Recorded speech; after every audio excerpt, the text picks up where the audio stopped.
The Housing Minister has unveiled details of a plan to replace a Housing New Zealand high-rise in Auckland Central City with a new state-of-the-art housing unit.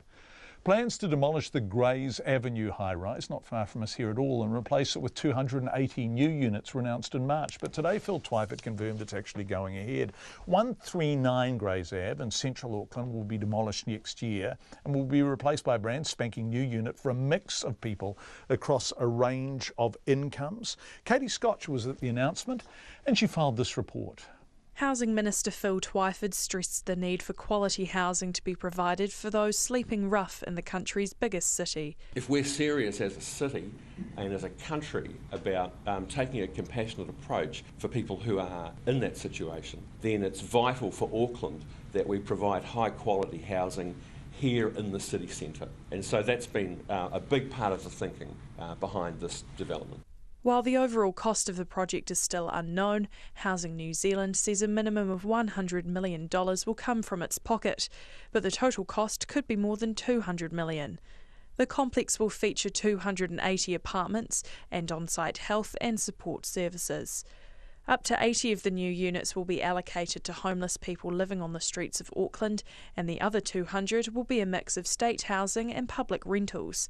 Mr Twyford was confident the mix of state and private units wouldn't put people off living there. It's a beautifully designed living environment right here in the central city, and there's a huge unmet demand for affordable, good quality accommodation. So I'm very confident that that mix will work fine.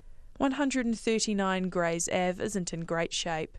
The 87 units currently at the site are old and run down. The original emerald green letterboxes, installed when the building opened in 1957, still sit by the door. They're dented, rusting, hanging off walls, and the once polished paint is showing its age. The two elevators in the building creak and groan as they move up and down, and the custard paint outside the building is faded and grimy. Architecture commentator Jeremy Hansen says the state housing complex is a great old building and an important piece of New Zealand's architectural history, designed by government architect of the time, Gordon Wilson. But he's feeling divided about the decision to go ahead with plans to demolish the building. This is a fantastic building that I believe should be a heritage structure by Gordon Wilson that's being torn down. But the mixed feelings are because this is exactly the kind of housing development Auckland and the rest of New Zealand needs a lot more of. So it's really difficult to oppose the provision of more good quality social housing. Housing New Zealand says it considered this when finalising details for the site.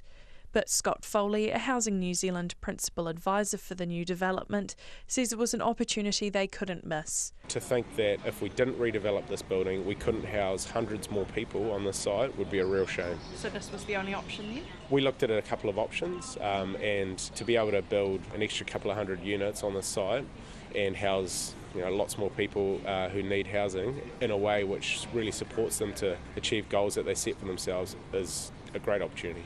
The 60 tenants that live in the building were told yesterday of their home's ill fate. They have until the end of February next year to relocate and will have the option of moving back in once the new building is ready. Work on the development is expected to begin shortly and is set to be completed by the end of 2021. I tamaki makaurau mō te hōtaka o te ahiahi, ko Katie Scotch tēnei.